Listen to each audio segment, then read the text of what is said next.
nantinya saya bisa kumpulkan dan bisa memanfaatkan potensi ilmu saya yang bakal saya dapat ke banyak orang. Saya nggak ada keinginan buat menetap di satu negara mana, tapi saya ingin pulang ke Gorontalo. Tetap ingin pulang ke Gorontalo. Saya mau Gorontalo menjadi salah satu daerah yang berpotensial dalam bidang pendidikan, kebudayaan, dan pertaniannya.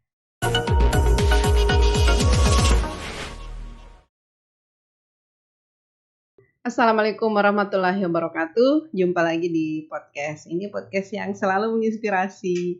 Dan kali ini saya ditemani oleh seorang anak muda yang luar biasa. Ini kemarin sempat di podcastnya Pak Torik ya. Yeah. Di podcastnya Pak Torik. Abdul Muthalib Pakaya. Ya, Abdul Muthalib Pakaya. Ini sudah berapa hari di sini? Baru dari hari Sabtu. Iya, karena setelah podcast dengan Pak Torik kan saya minta untuk podcast di sini. Ternyata ada proyek ke Jakarta ya. Iya. Proyek apa? Sebenarnya bukan proyek juga. Kemarin kan berangkat ya setelah dari Pak Torik saya berangkat ke Polandia dan Jerman juga sebenarnya yang melakukan beberapa proyek penelitian lah istilahnya. Iya. Menulis karena emang ya proyek kecil-kecilan istilahnya untuk menulis. Juga untuk tambahan pengetahuan akademia sesuai Bu. Wah keren. Ini Abdul Muthalib panggilannya siapa? Terlalu panjang kalau saya panggil Abdul Muthalib. Ibu bisa dipanggil Abdul aja atau enggak Abdul aja gitu. Ya, Abdul. Boleh. Abdul. Ya. Jadi Abdul ini sekarang lagi kuliah ya, iya, lagi benar. Kuliah di US di Amerika Serikat. Bisa diceritakan dia kuliah di mana, terus atau awal mula bagaimana bisa tembus ke Amerika? Karena katanya masih SMA sudah tembus ke sana. Oh baik, mungkin saya akan bercerita panjang kali ya atau gimana nih? Ya, nanti kalau ada yang saya tanyakan bisa sambil jalan. Oke, baik. Terima kasih Bu Femi. Sebelumnya memang benar saya berada di Amerika Serikat itu di tahun 2019 waktu itu saya masih kelas 3 SMA. Alhamdulillah saya mengikuti program ya, salah satu program internasional. Kelas 3 SMA. Iya. Program ujiannya di sana berarti. Iya bisa dikatakan seperti itu juga. Ya, tapi saya juga ujian di Indonesia di SMA 1 Limboto. Oh gitu. Nah kemudian saya ikut nama programnya KLYS, Kennedy Lugar Youth Exchange Student Program dari US Department State. Dengan pengelolanya di Indonesia namanya adalah Yayasan Binaan Terbudaya. Yayasan Binaan Terbudaya kantor pusatnya ada di Jakarta, tapi juga memiliki beberapa chapter di beberapa negara Indonesia. Kalau Gorontalo bukan beberapa negara. Beberapa daerah Indonesia. Ini bukan di Amerika, ini ada negara-negara bagian. Ya, maaf. Yang kemudian di Indonesia tuh ada sekitar 30-an kayak region ya begitu. Regionnya. Nah, Gorontalo tuh masuk di chapter Makassar. Awal mulanya saya ikut program KLYS ini dari kelas 1 SMA, kelas 10. Jadi mendaftarnya dari kelas 10. Benar, dari kelas 10. Itu dapat informasinya dari mana? Sebenarnya saya dapat informasi dari guru bahasa Inggris saya. Saya juga ingin mengucapkan terima kasih ya. Karena guru tersebut Ibu Liz, Ibu Selvi dan juga Ibu Ram di salah satu Limboto. Karena beliau yang mensosialisasikan ke saya tentang program ini, program KLYS. Berarti guru-guru bahasa Inggris itu diberi info ya? Sebelumnya program ini. Kita tuh di SMA 1 Limboto dapat guru juga bahasa Inggris dari Indonesia melalui dari Amerika ke Indonesia. Namanya program English Teacher Assistant. Kayak di Man Model juga kemarin. Iya benar. Jadi Man Model dapat, terus di SMA 1 Limboto tuh sering dapat banget. Jadi mereka sosialisasikan juga. Jadi mereka sosialisasi juga. Terus ada juga satu alumni dari dari Amerika di SMA 1 Limboto 2013 waktu itu. Namanya Kameita Ayu. Beliau adalah angkatan 2013. Sekarang udah lulus dari UGM, jurusan hukum. Yang kemudian dari sejarah ini cerita dari mulut ke mulut gitu soalnya yang kemudian membuat saya interesting buat ikut program ini. Ya actually kemarin saya sebenarnya nggak terlalu tahu dan paham gitu. Soalnya kan masih kelas 1 SMA dan ingin ikut program internasional istilahnya. Ya beranikan diri untuk mendaftar, kemudian juga dapat support dalam bentuk dukungan doa dan arahan ya dari guru-guru, dari orang tua. Terus juga ada salah satu guru dari Amerika juga saat itu. Beliau namanya Mr. Nabil Ahmad kalau kita biasa panggilnya. Beliau juga dapat ATA di SMA 1 Limboto. Dia asli Amerika atau asli Amerika. Nabil Ahmad. Nabil Ahmad namanya. Muslim ya berarti. Muslim, benar Muslim. Yang kemudian beliau bantu saya banget dalam proses aplikasinya dari kelas 1. Iya kan, apalagi masih kelas 1 SMA, ngisi aplikasi kan banyak sekali itu. Benar banyak banget. Bahasa Inggris lagi. Iya benar. Dari pembuatan esai dan lain sebagainya. Mohon maaf menggunakan bahasa Inggris yang kemudian alhamdulillah diarahin. Saya ikut seleksi dari chapter Makassar. Dari siswa yang ada di Limboto itu berapa orang yang ikut? Saya sendiri. Oh, mungkin yang lain tidak tertarik. Saya tidak bisa bahasa Inggris, ngapain ikut gitu. Sebenarnya banyak yang tertarik tapi takut mencoba sebenarnya. Mereka ada saya punya teman tuh, salah satu teman saya gitu. Saya bisa katakan lebih pintar dari saya lah. Saya bahasa Inggrisnya bagus.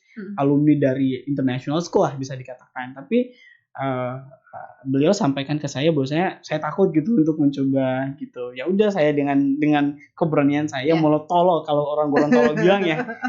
Ikut aja gitu istilahnya. Ya udah rezeki mah diatur sama Allah. Jadi saya ikut aja. Kemudian saya mencoba alhamdulillah sampai deh gitu. Lulus dari program nasionalnya dan kemudian dikirim di kelas. Prosesnya berapa lama itu? Prosesnya tuh kemarin saya bisa dikatakan 1,5 tahun lah. Karena dibagi per chapter kan di seluruh Indonesia. Jadi chapter-chapter nih yang mewakili nih buat menilai anak-anak yang akan diutus ke nasional. Jadi setelah seleksi chapter, saya tuh kemarin kirim berkas dulu. Lolos berkas, alhamdulillah dari SMA Negeri 1 Limboto tuh 1 orang. Juga ada dari MAN Batu Daah 1 juga lolos berkas. Terus 6 dari MAN Model Insan Cendekia Gorontalo lolos berkas. Terpilih berkas. Kemudian kita diwawancara. Nah kebetulan kemarin tuh wawancaranya di tahun 2018 lah sekitar. Yang kemudian tim dari chapter Makassar datang ke MAN Model Insan Cendekia karena kebanyakan alumninya setelah SMA 1 Limboto tuh yang MAN Model istilahnya banyak lah mengirim di sana. Yang kemudian kita diwawancara, alhamdulillah setelah 3 bulan atau 4 bulan saya diumumkan saya lolos untuk tes wawancara dari chapter Makassar yang kemudian ada 2 orang yang terpilih. Jadi berapa orang yang ikut di Makassar, kemudian yang lolos berapa orang, lolos wawancara berapa orang? Chapter Makassar tuh kan membidangi seluruh Sulawesi gitu, misalnya Sulawesi dan Papua ya. Plus Papua. Kemudian saya kurang tahu tapi banyak banget. Karena di Makassar tuh banyak banget. Istilahnya SMA 17 Makassar, sekolah Ivy League-nya lah yang ada di Sulawesi lah istilahnya. Yang kemudian dari Gorontalo yang lolos di interview cuma 2 alhamdulillah. Salah satunya saya dan yang satunya Tasya dari MAN Insan Cendekia Gorontalo. Nah, habis itu kita dikirim ke tingkat nasional. Nah, kemudian saya alhamdulillah dari chapter Makassar tuh kalau sekitar 17-an orang. Tapi yang lolos tuh kalau bisa dihitung sekitaran 9 orang dari KLS program ini. Yang kemudian di Jakarta itu kita ngelakuin Gorontalo 1 orang. Gorontalo asli Gorontalo 1 orang. Karena Tasya bukan asli Gorontalo. Tasya cuma sekolah di MAN IC. Benar. Yang kemudian kita seleksi nih di nasional Bu. Jadi panjang juga sih seleksinya, bisa dikatakan cukup ketat. Karena kita nggak bisa pegang elektronik dan lain sebagainya selama seleksi. Jadi, seleksinya berapa hari? 3 hari 4 malam. Jadi dalam bentuk apa seleksinya? Banyak sih seleksinya. Mungkin saya bisa spoiler juga ya sebagai bahan informasi. Iya, siapa tahu ini ada anak muda lagi, ada anak-anak SMA yang mau ikut jejaknya Abdul ini. Amin. Mungkin semoga ini bisa menginspirasi ya, bisa menjadi informasi yang sangat bermanfaat. Amin, insyaallah. Ya, kemudian untuk di nasional tuh saya mempersiapkan banyak, bisa dikatakan seleksinya ada seleksi tes personality, habis itu ada tes bahasa Inggris, habis juga tes tes wawancara. 3 tes ini sebenarnya yang paling utama. Tapi yang paling utama dinilai di sini menurut saya adalah tes personality. Tes personality itu karena kita kan dijaga diketat banget tuh di sana Bu. Yang kemudian mereka menilai kita di setiap gerakan kita. Dari bangun tidur. Tapi itu tidak diberitahu Nggak diberitahu. Ini yang dinilai. Jadi sebenarnya dalam kunci seleksinya menurut saya pribadi adalah personality-nya. Bagaimana cara kita berinteraksi dengan orang-orang pada saat kita bertemu nih. Karena itu yang sulit dipelajari karena ada melekat dalam diri sendiri. Kalau yang lain-lain mungkin bisa dipelajari. Benar. Belajar bahasa Inggris, belajar matematika itu bisa dari buku. Tapi kalau personality itu kan tidak bisa. Iya benar. Sikap sosial.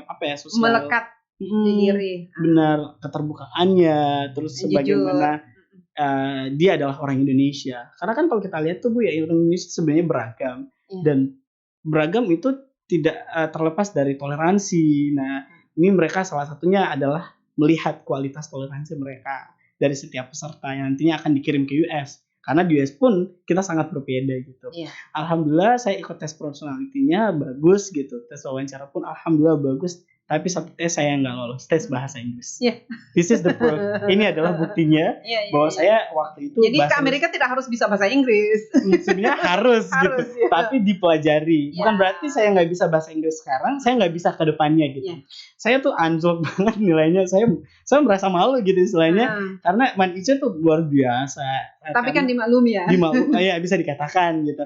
Karena mungkin ada penilaian bahwa oh ini orang bisa belajar. Benar. Yang kemudian saya cuman beda 1 poin lah istilahnya untuk passing grade bahasa Inggrisnya. Jadi agak nyesek juga sesungguhnya. Saya pikir saya nggak lolos. Sampai ke tingkat nasional. Iya, saya pikir saya nggak lolos. Ternyata ada 3 orang yang nggak lolos dalam bahasa Inggrisnya. Tapi tes personality-nya dan tes wawancaranya bagus. Yang kemudian hal tersebut menjadi bahan pertimbangan. Malah menurut saya itu adalah hal yang bagus karena mereka memberikan kita grants buat take a course atau English course di lembaga-lembaga yang bagus istilahnya di Indonesia. Nah, kebetulan saya waktu itu di Gorontalo, saya ngambil di salah satu lembaga. Memang pada saatnya ada juga alumni dari program saya di My Liberty. My Liberty. Sebut aja nggak apa-apa. My Liberty istilahnya dari Brother Eric. Jadi beliau bantu-bantu saya juga pada saat itu. Sehingga demikian saya ikut tes kembali bahasa Inggris setelah 3 bulan menjalani proses belajar bahasa Inggris dan passing grade dan alhamdulillah bisa dikatakan sempurna nilainya. Oh, tapi yang tes sama-sama kemarin yang lulus itu sudah duluan atau belum? Enggak, jadi tetap berangkatnya sama-sama.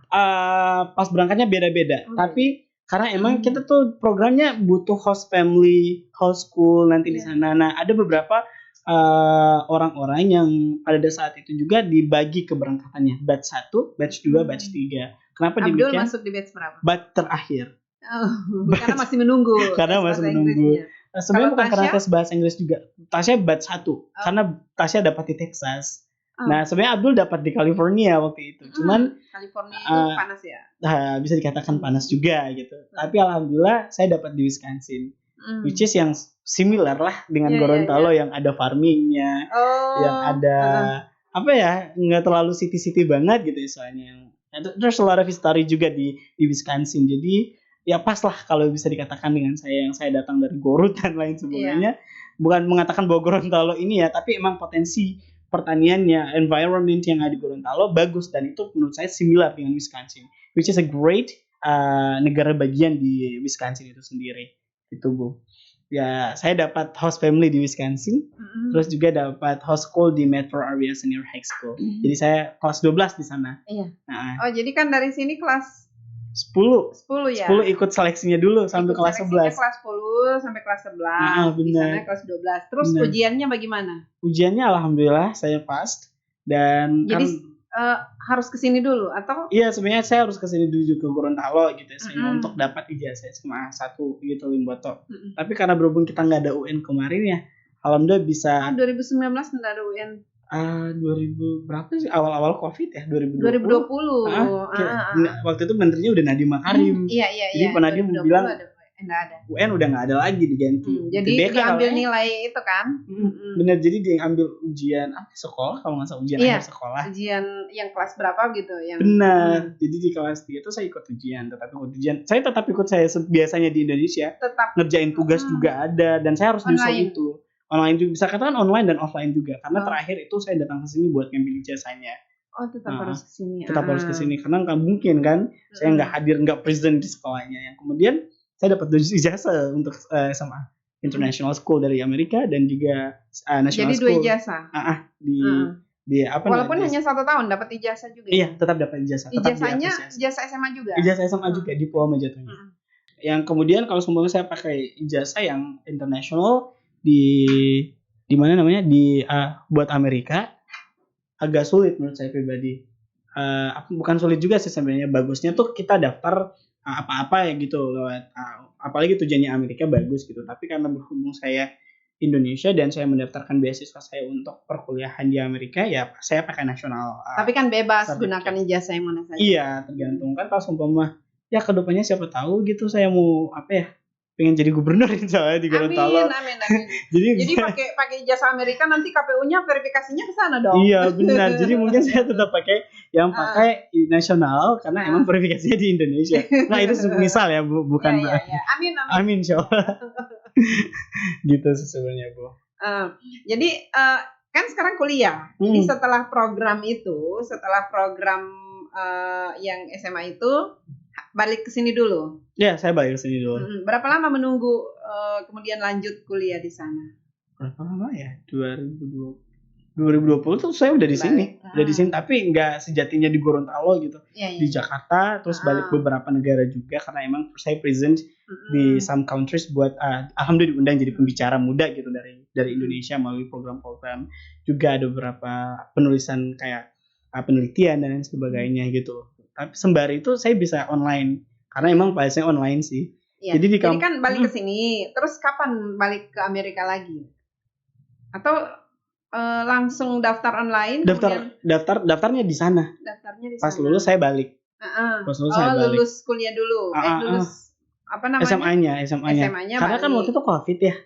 Jadi saya semua anak Indonesia dipulangin. Iya. Gak boleh yang ada di US. Jadi saya dipulangin.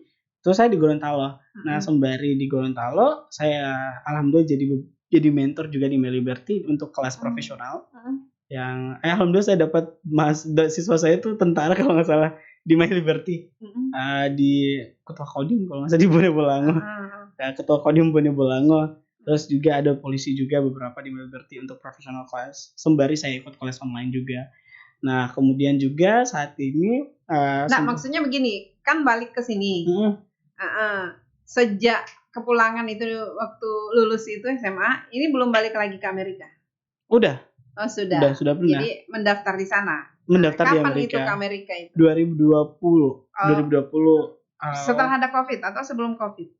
Udah ada COVID. Iya. Pas awal-awal COVID tuh. Jadi Maret. Pas boardingnya dibuka saya ke sana dulu.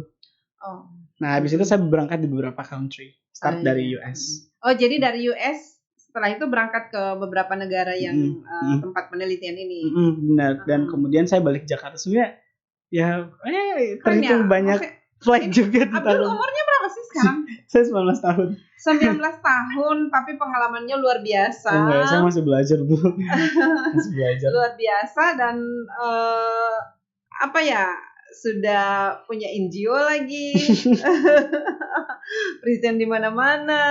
Enggak juga. Saya masih belajar Bu, butuh arahan dari Ibu Femi juga.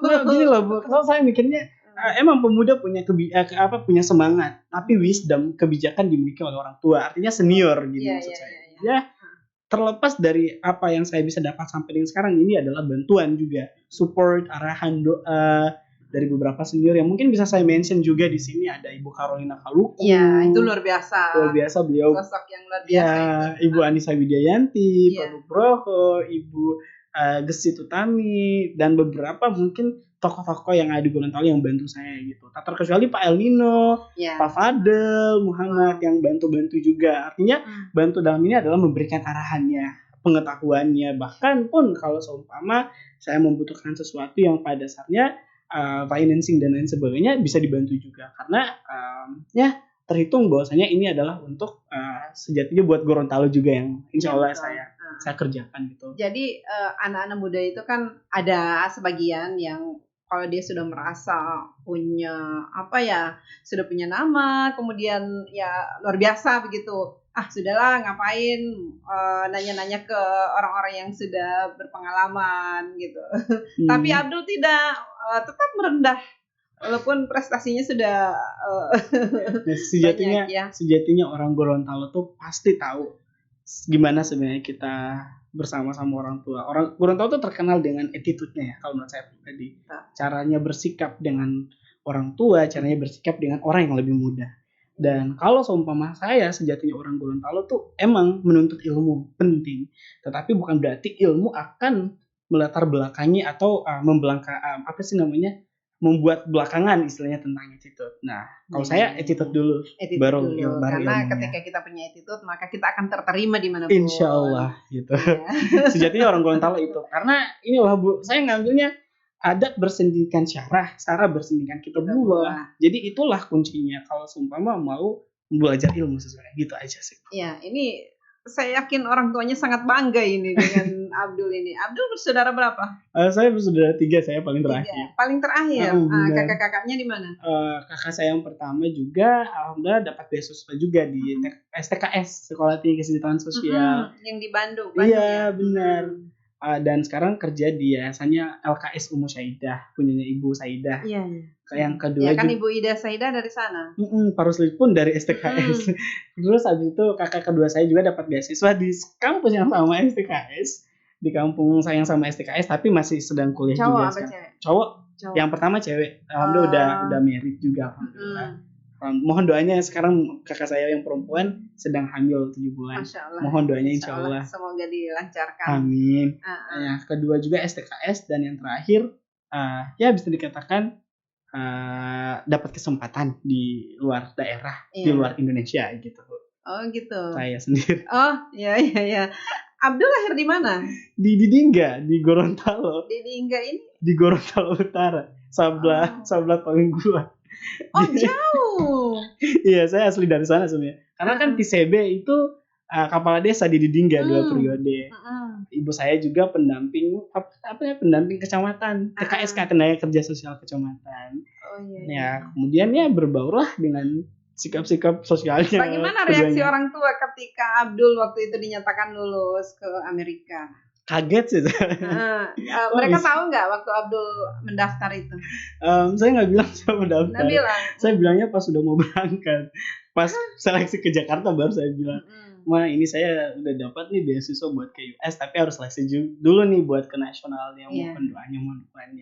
Ibu saya sih dukung aja, karena emang saya mungkin pemikiran ibu saya konservatif ya, bisa dikatakan bahwa kamu kan laki-laki gitu misalnya, jadi kemana aja bisa gitu, perempuan baru bisa terasa beratnya gitu. Tapi ayah saya tuh yang mungkin bisa dikatakan kenapa biasanya harus ke US, masih SMA, kamu tuh di Gorontalo aja istilahnya. Nah saya mencoba membujuk, saya menegosiasi, terjadilah diplomasi bersama ayah saya untuk merestui saya ke luar negeri. Akhirnya dapat support gitu istilahnya. Alhamdulillah dukungan doa gitu, dan kemudian mereka merestui saya sampai dengan titik saat ini untuk ke luar negeri. Alhamdulillah. Kapan rencana mau balik lagi ke Amerika?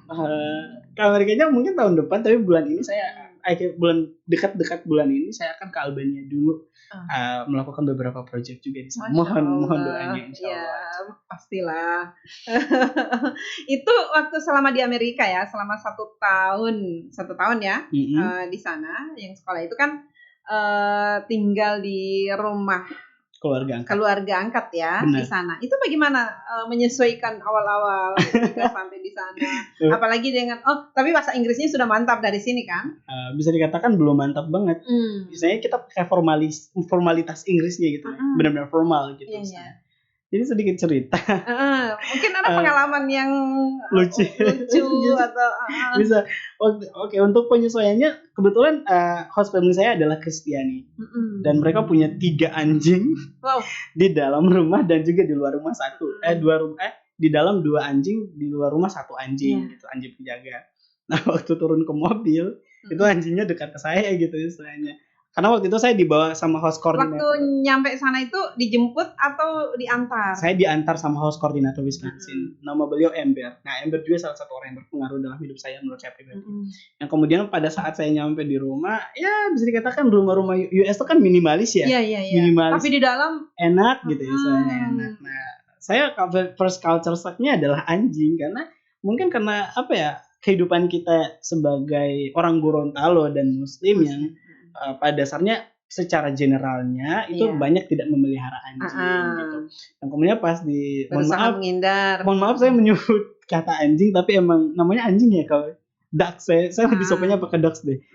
Agak vulgar kalau nyebut nama binatang gitu ya, mohon maaf. Nah, ducks ini di sana saya benar-benar kaget gitu isinya, karena kan nggak pernah dapat dogs di rumah, tinggal serumah dogs. Tapi saya sampaikan ke keluarga angkat saya secara terang-terangan bahwa saya Muslim, dan saya bukan berarti tidak bisa berada di dekat dogs, tapi mereka tidak bisa lick saya. Mereka air liurnya tuh tidak bisa kena dalam area tubuh saya. Dan saya sampaikan Mohon maaf sebelumnya kalau boleh di dalam kamar, karena berhubung saya sharing room kan bersama Ya. adik kecil gitu. Jadi saya punya 2 adik angkat, yang satu SD, yang satu Tidur. SMP.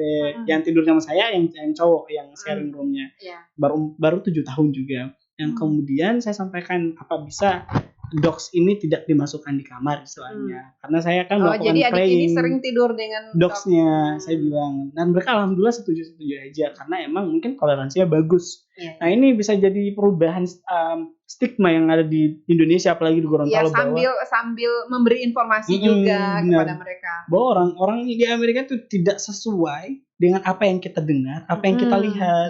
Kadang tuh di TV atau apa orang Amerika seperti ini, sebenarnya enggak, itu rasisnya tinggi. Benar, it depends on us gitu menurut saya pribadi, tergantung dari pribadi orangnya.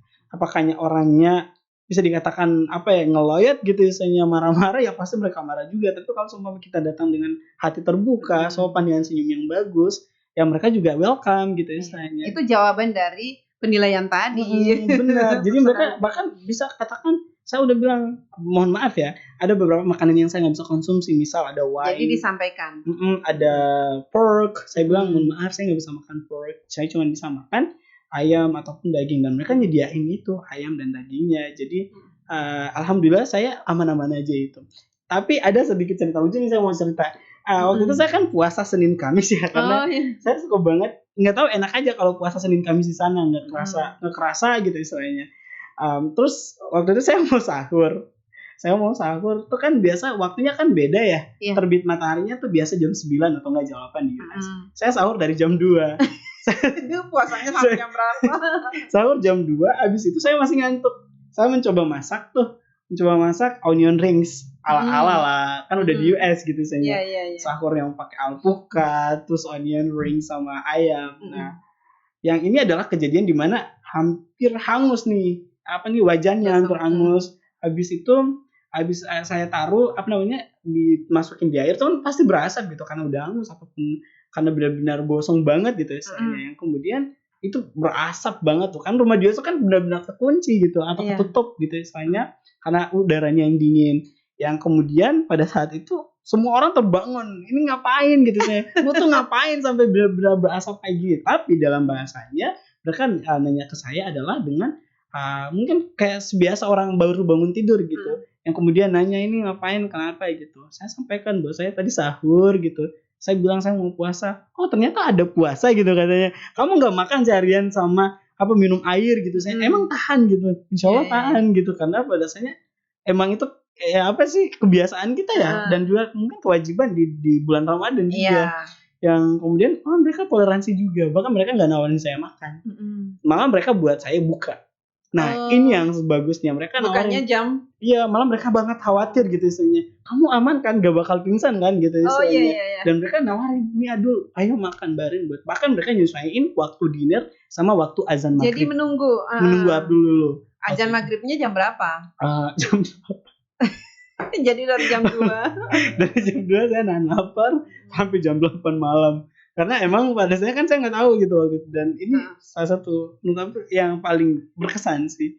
Kemudian juga ada cerita waktu saya kelas Vegas, waktu itu diundang sebagai pembicara muda dari Indonesia istilahnya. Oh jadi di sana itu diundang juga untuk jadi pembicara.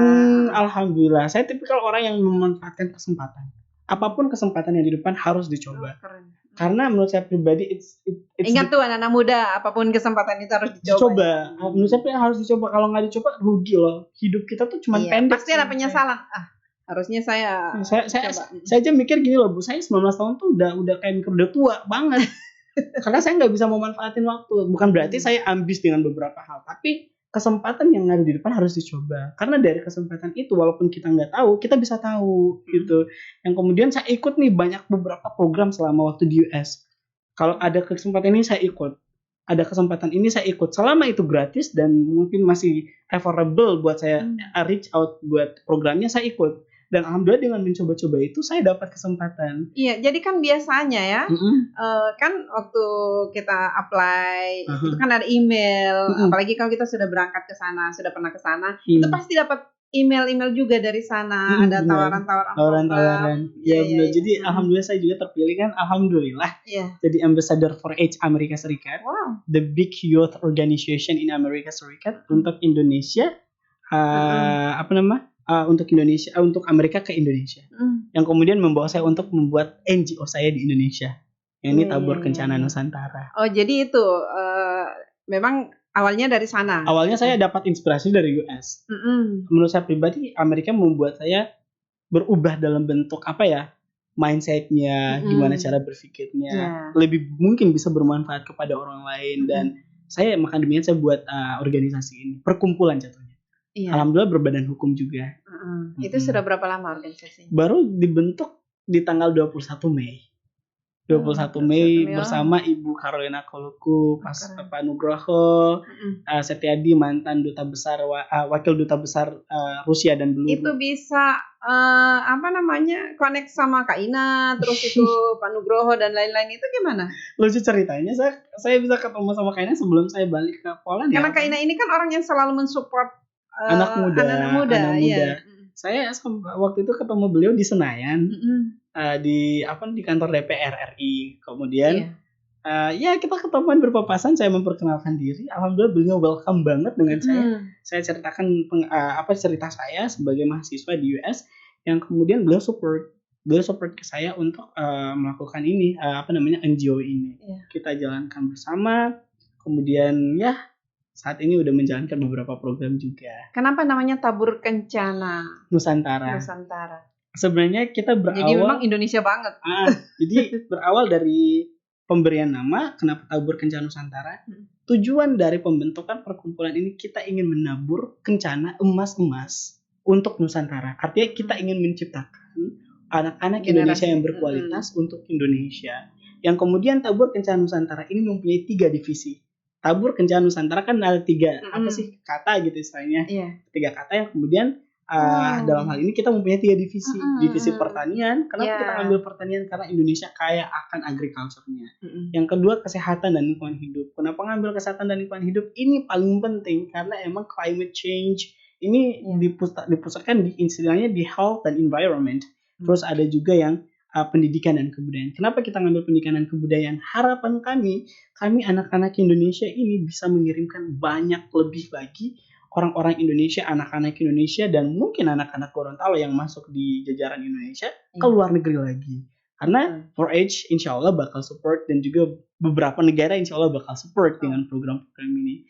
Dan maka demikian kita buat Tabur Kencana Nusantara. Apa saja program yang sudah dilakukan? Baik. Di awal kita membuat program Kencana Peduli, jatuhnya beasiswa Cinta Bumi Asri. Ini merupakan program beasiswa pelatihan tiap tahunan untuk kesehatan dan lingkungan hidup. Pesertanya terbuka dari 15 sampai 25 tahun. Kemarin kita mengundang ada 6 narasumber. Ada Ibu Prof. Binarni Monoarfa, ada Intan Erlita, selebgram juga, dan juga yang biasa di berita gitu istilahnya, coach juga, psikologis beliau. Kemudian ada Mila Muzakar, terus ada 2 internasional, Dr. Nabil Ahmad, kemudian ada Dr. Justin Newcomb, dan juga kemarin disupport juga sama 5 narasumber ya? Iya, 5 narasumber aja. Terus ada pasti didukung oleh panitianya. Ketua pelaksananya kemarin adalah Aini Saputri Monoarfa, yang kemudian saya di saat itu adalah menjadi ketua umumnya, artinya jadi dewan pembina kalau dalam kepanitiaannya. Yang pada saat itu alhamdulillah kita bisa reach out 1.333 pendaftar dari seluruh Indonesia. Nah, ini bisa bahan informasi juga nih Ibu. Jadi mungkin bisa disebarluaskan. Tabur Kencana Nusantara udah aktif sekarang, ada di websitenya, ada di Instagramnya, ada di Facebooknya, di LinkedIn-nya, dan mungkin bisa reach out, ada beberapa program di sana. Yang kedua, kita punya program Kencana Bertani. Kencana Bertani ini ada program edukasi pertanian oleh Tabur Kencana Nusantara bekerja sama dengan Aslina Fresh. Nah, Aslina Fresh ini kebetulan punya lahan di Bogor, yang kemudian Tabur Kencana Nusantara memanfaatkan kerjasama ini untuk mengedukasi anak-anak muda yang ingin bertani. Karena kalau dilihat dalam integrasinya gitu ya, dari bukan integrasi.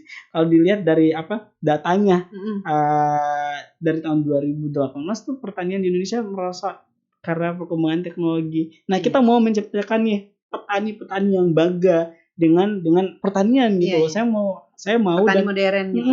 Saya mau anak-anak Indonesia, anak-anak milenial tidak bersikap apatis terhadap pertanian gitu, dan ini menurut saya harus dikembangkan gitu. Maka demikian kita buat Kencana Bertani. Nah, tasyakuran kemarin di Bogor tuh kita baru buat ya di hari Rabu minggu kemarin.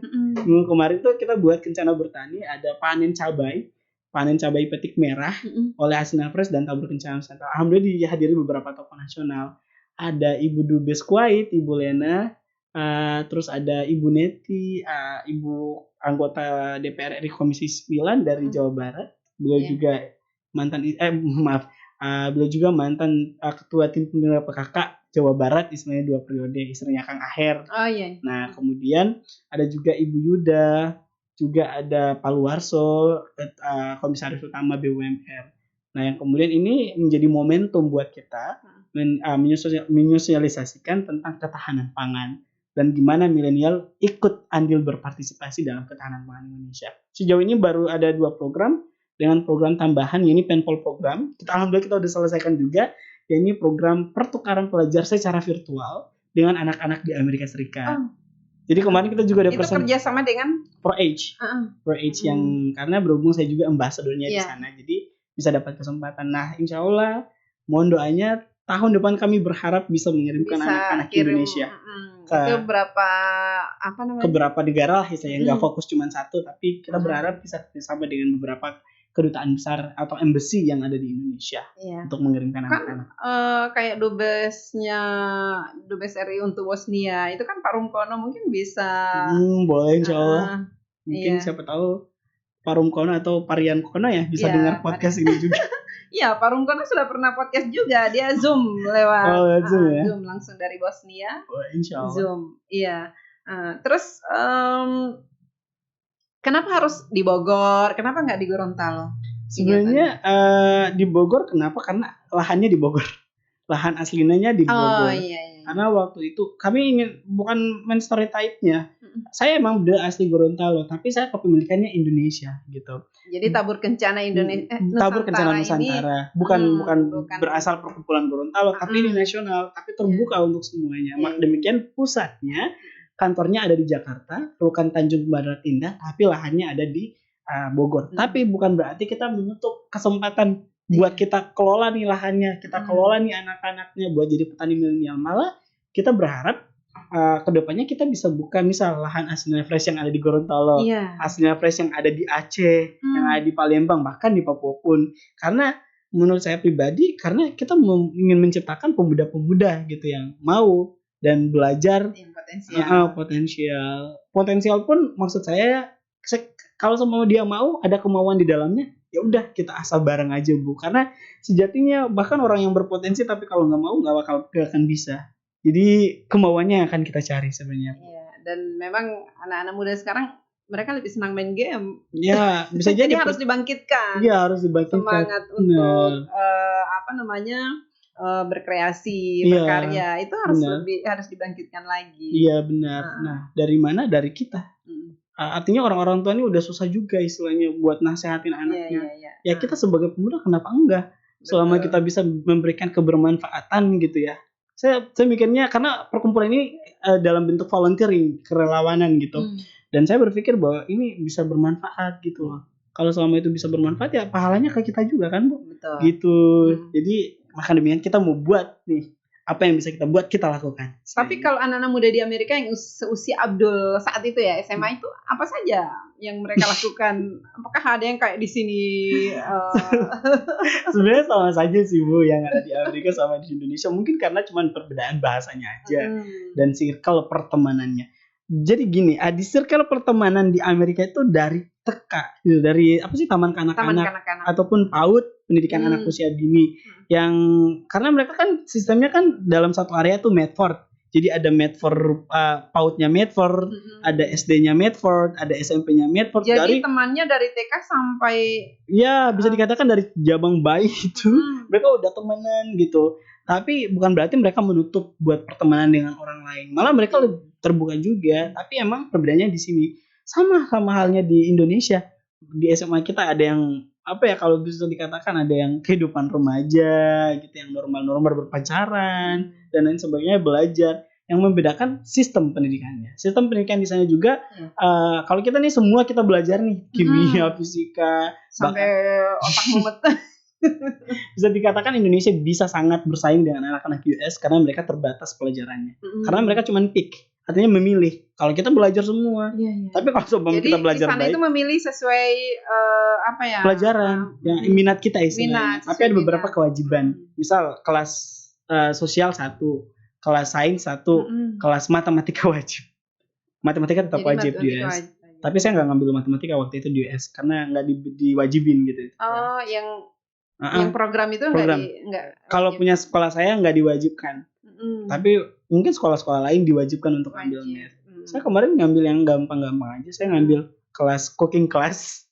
Wah. Karena cooking class menjadi salah satu tempat saya untuk menyalurkan budaya Gorontalo waktu itu. Jadi di sana masak. Saya buat binde biluhuta, walaupun nggak ada kelapa. Jagung. Saya pakai jatuhnya saya pakai ayam.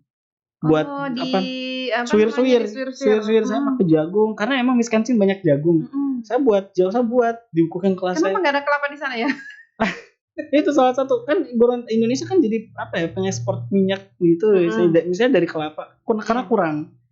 Kalau dilihat potensinya nih Gorontalo tuh banyak banget kelapa, bisa kita ekspor gitu ke sana. Bisa jadi ini juga. Tapi emang pada saya di cooking class itu saya penalaran budaya tentang makanan ini ternyata di Gorontalo punya ini loh. Bahkan ada beberapa foto saya pakai baju adat tuh.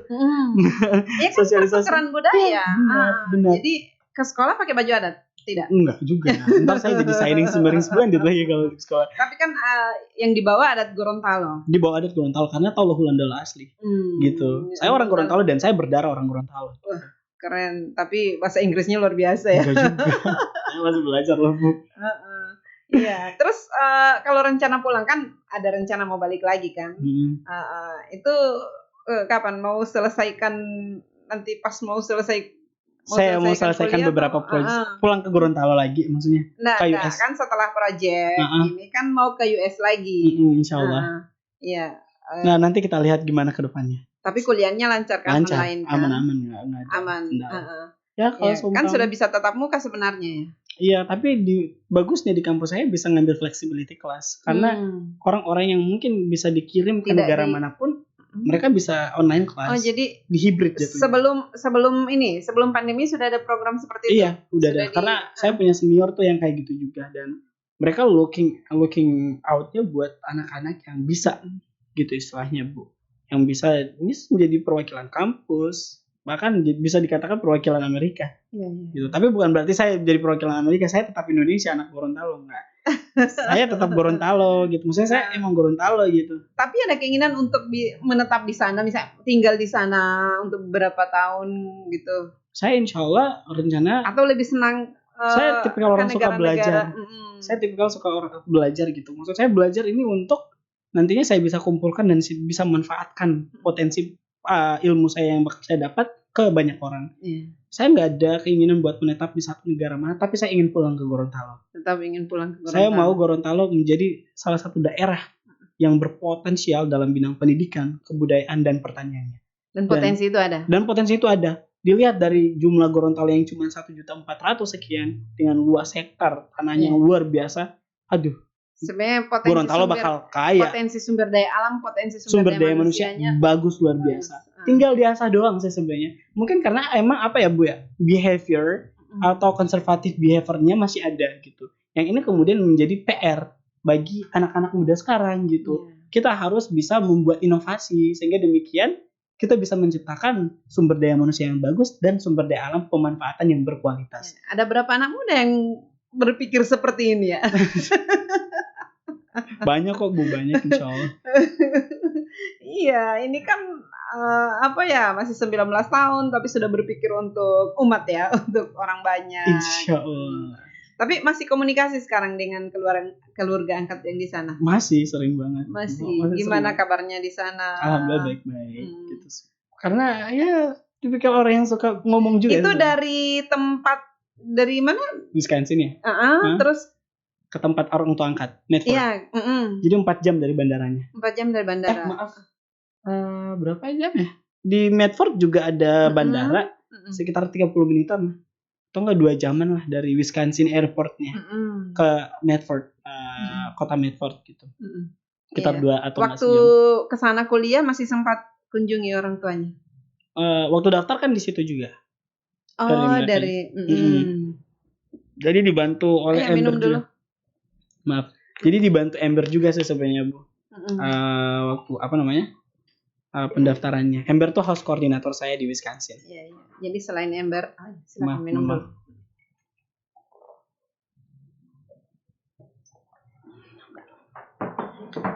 Jadi selain Ember itu siapa yang sangat berpengaruh? Ember yang paling berpengaruh dalam kehidupan saya.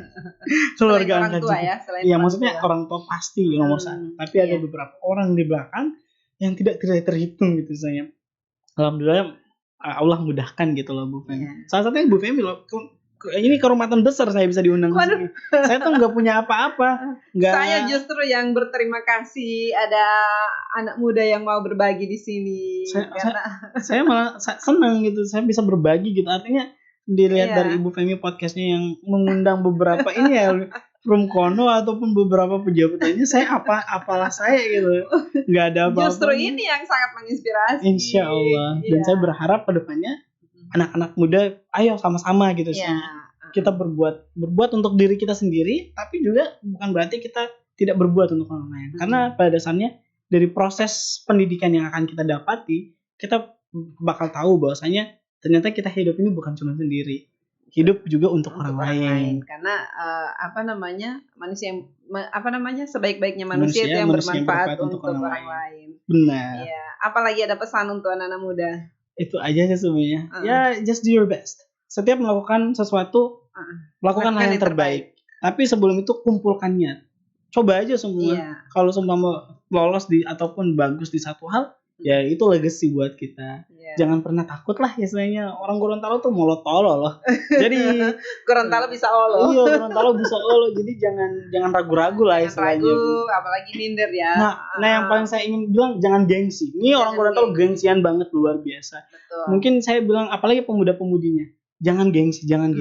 Karena emang menurut saya pribadi, kalau kita udah gengsi duluan, gak mau gini-gini, ya mau gimana, orang-orang sukses tuh di luar sana dari hal kecilnya dikerjain. Karena Allah tidak akan merubah nasib ataupun takdirnya kecuali kita sendiri. Benar. Nih kalau saya lihat-lihat ini kita udah akademisi ya. Adatnya udah dapat nih, adat bersendirian, cara bersendirian kita udah. Ini luar biasanya Gorontalo loh. Saya tuh baru sadar di sekarang Gorontalo luar biasa. Jadi setelah ke Amerika baru sadar. Saya baru sadar jujur terang, karena saya bisa membandingkan. Maka demikian harus coba. Kalau kita nggak coba, nggak keluar, ataupun di mana saja kita nggak bisa membandingkan. Bahwasanya ternyata bukan menjustifikasi bahwa kita lebih bagus, tapi potensinya harus dimanfaatkan. Seperti itu, Bu. Masya Allah. Ini sangat menyenangkan. Saya sangat bersemangat kalau podcast dengan orang-orang seperti ini. Banyak ide-ide yang muncul, kemudian banyak inspirasi buat semua orang lah. Jadi bukan hanya buat anak-anak muda, tapi buat orang tua juga yang tidak berani melepas anaknya keluar. Padahal kan ini sangat justru sangat bagus ketika orang tuanya bebas, memberi kebebasan ya dalam tanda kutip ya kepada anak-anaknya untuk lebih ingin maju. Ini pasti ya hasilnya juga luar biasa seperti ini. Insya Allah. Ya, terima kasih ini sudah datang ke sini. Ya Allah, ini saya sangat bersyukur didatangi anak muda yang saya bayangkan berapa bulan saya menunggu. Saya bilang kapan? Kemarin waktu telepon, waduh saya nggak sempat angkat. Pas saya bilang ya Allah, alhamdulillah. Makanya saya bilang langsung besok aja. Saya ucapkan terima kasih yang besar ke Ibu Femi karena dengan kesempatan ini juga insya Allah ya kita bisa artinya informasi ke anak-anak muda yang ada di Gorontalo, Indonesia. Ya, oke. Terima kasih sekali lagi, semoga apa yang kita diskusikan, yang kita bicarakan pada hari ini itu bisa bermanfaat dan menginspirasi semua orang ya, bukan hanya anak muda tapi juga orang tua. Insya Ya. Allah. Oke.